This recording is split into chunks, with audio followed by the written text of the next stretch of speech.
My name is Grukk. I am a Vorn.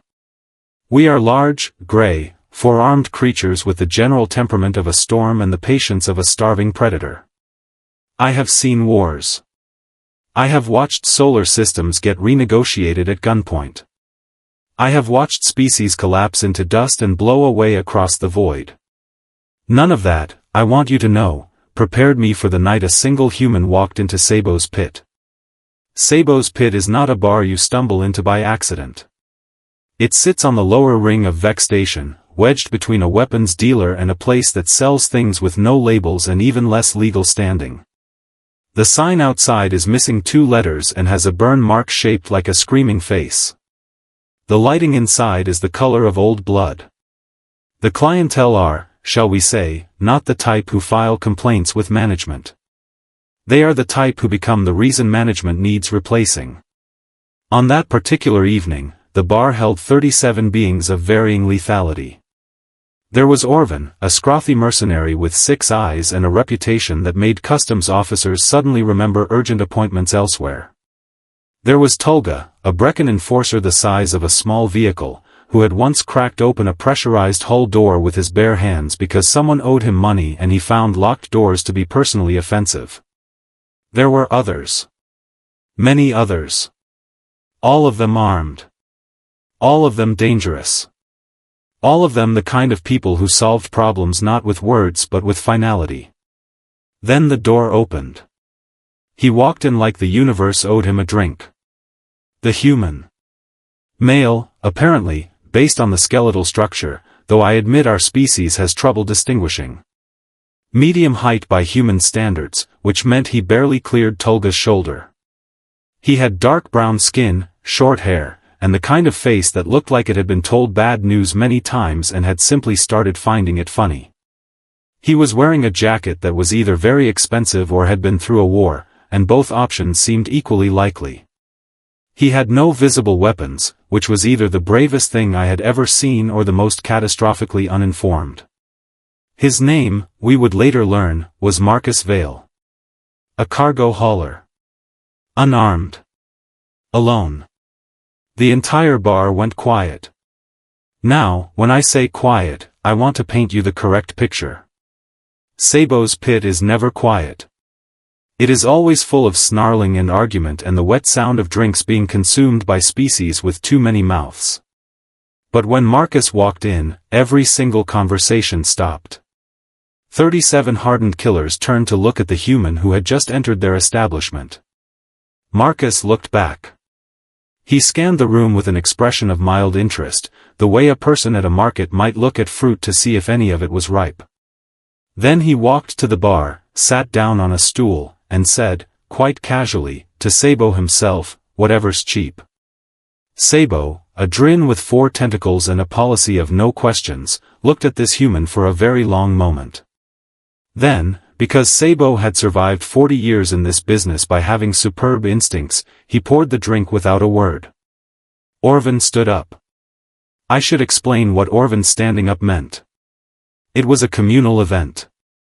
It meant something bad was about to happen and everyone who was not involved in the bad thing should immediately reconsider their seating position. 3 beings quietly relocated to corners. 1 simply left. I considered leaving.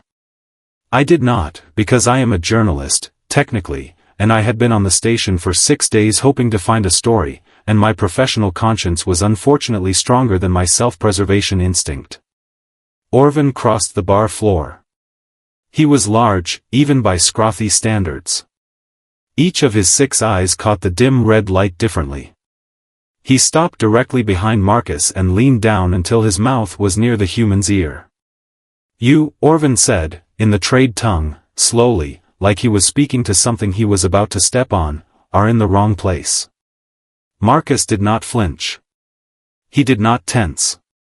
He lifted his drink, tasted it, made a small face that suggested it was terrible, and then set it down. He turned on his stool, looked up at Orven with those calm, dark eyes, and said, with a small smile, "That's funny. I was thinking the same thing about you." The bar did not breathe. And that, Right there was the moment I understood that tonight was either going to be very interesting or very short. It turned out to be both. Nobody laughed. Nobody moved. Orven stared down at Marcus the way a predator stares at something small that has made a noise it should not have made. There was a pause in that bar that lasted maybe 3 seconds, but felt, genuinely, like it had geological significance. Then Orven reached out one massive hand and grabbed Marcus by the collar of that battered jacket. He lifted him clean off the stool into the air. And Marcus, I want you to understand, still had his drink in his hand. He looked down at Orven from up there, legs dangling, jacket bunched at his throat, and said, very calmly, you are going to want to put me down. Orven smiled. It was not a kind smile. And why is that, little thing? Marcus tilted his head slightly. Because in about 4 seconds your left knee is going to hurt very badly. Orven laughed. The bar laughed with him, nervously, the way crowds laugh when they are not sure if they are watching entertainment or a funeral. Tulga, from his corner, crossed his massive arms and leaned forward with interest. Even Sabo, who had seen everything, rested his tentacles on the counter and watched. Then Marcus moved. I have tried, since that night, to describe what happened in the next 40 seconds. I have failed every time. Not because I lack the vocabulary, but because the sequence of events violated my understanding of how bodies move. Specifically, how one small human body moves when it has apparently decided that the social contract no longer applies. His free hand came down on Orven's wrist. One sharp, precise motion. The angle was wrong, which meant it was exactly right, because Orven's grip broke open like a hatch under pressure. Marcus dropped. His feet hit the floor. His drink, somehow, had not spilled a single drop. Orven swung. Marcus was not there. He had moved sideways, smooth and quiet as smoke through a vent. Orven's fist hit the bar counter instead with a crack that split the wood and made every glass on that surface rattle and hop. Orven turned, confused, and Marcus was already behind him, and then Orven made a sound I cannot phonetically reproduce and folded down to one knee. Left knee. Exactly as promised. The bar was silent again. A different kind of silence this time. The first silence had been predatory. This one was something closer to religious. Marcus stepped back. He straightened his jacket with one hand. He set his drink on the counter. He looked around the room, slowly, at 36 remaining beings, all of them staring at him with an assortment of expressions ranging from shock to confusion to something that, on several faces, looked almost like respect. Then Tulga stood up. Of course Tulga stood up. Because apparently the universe enjoys testing things to complete destruction before drawing conclusions. Tulga was not like Orven. Orven was a predator. Tulga was a wall that had decided to become a problem. He did not cross the room so much as the room became smaller as he moved through it. Chairs relocated themselves out of his path. Beings leaned away on instinct. He stopped in front of Marcus.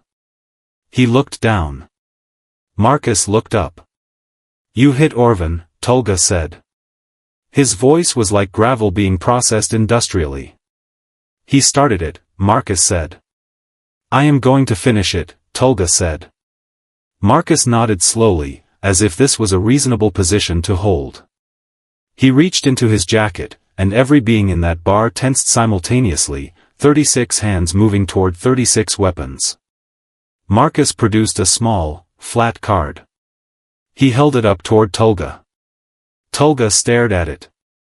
His expression shifted, fractionally. Something moved behind his eyes. He took the card. He looked at it for a long moment. Then he looked at Marcus. You are Vael? Tulga said. Marcus Vael, the human confirmed. I have a delivery contract with the Brecken Shipping Authority. Someone here has a package I need a signature on.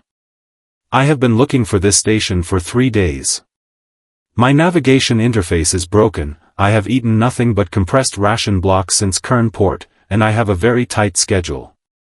He paused. Is that your card or not? Tulga looked at the card again. He looked at Marcus. He looked at Orven, still on one knee by the counter, making small sounds. He looked back at Marcus. That is my card, Tulga said. Then I need a signature, Marcus said. He pulled out a battered data pad and held it toward Tulga the way a being hands something to a colleague, not a monster. Right there. Bottom line. Tulga signed it. I want to be very clear. Tulga. The being who had cracked open a pressurized hull door with his bare hands over a debt. Signed the data pad. Like an ordinary person receiving an ordinary delivery. Marcus took it back, checked the signature, gave a short nod of professional satisfaction, and then turned to Sabo. I am going to need a better drink than that first one, he said. And directions to docking bay 7. And possibly something to eat. Sabo poured him a better drink without saying a single word. Marcus sat back down on the stool. Around him, slowly, like weather returning to normal after something dramatic, the bar resumed. Conversations restarted. Glasses were refilled. Orven was helped up by two colleagues who did not look at him directly, as a mercy. I sat there, Grukk, journalist, four-armed veteran of 100 worse situations, and I watched this human eat a bowl of something questionable and review his delivery manifests on a cracked data pad, completely unbothered, surrounded by beings who would have dismantled most species for sport. I asked him, later, as he was leaving, whether he had been afraid. He thought about it. Genuinely considered the question. Then he said, I was more afraid I was going to spill the drink. Sabo looked like he charges by the pour. He walked out. Down the corridor. Gone. I sat with my notes, my recording device, and the quiet certainty that no matter how many species fill this galaxy with their noise and their weapons and their careful brutality, the humans will remain the thing none of us have fully figured out yet. And honestly, at this point, I am not sure we should try. Friends, if you are enjoying our videos and want to watch new and exciting sci-fi and HFY stories every day, then don't forget to subscribe to the channel. Also, make sure to turn on the bell icon so you never miss any of our latest uploads. Like the video and share it with your friends as well, so our community can continue to grow and bring you even more amazing content.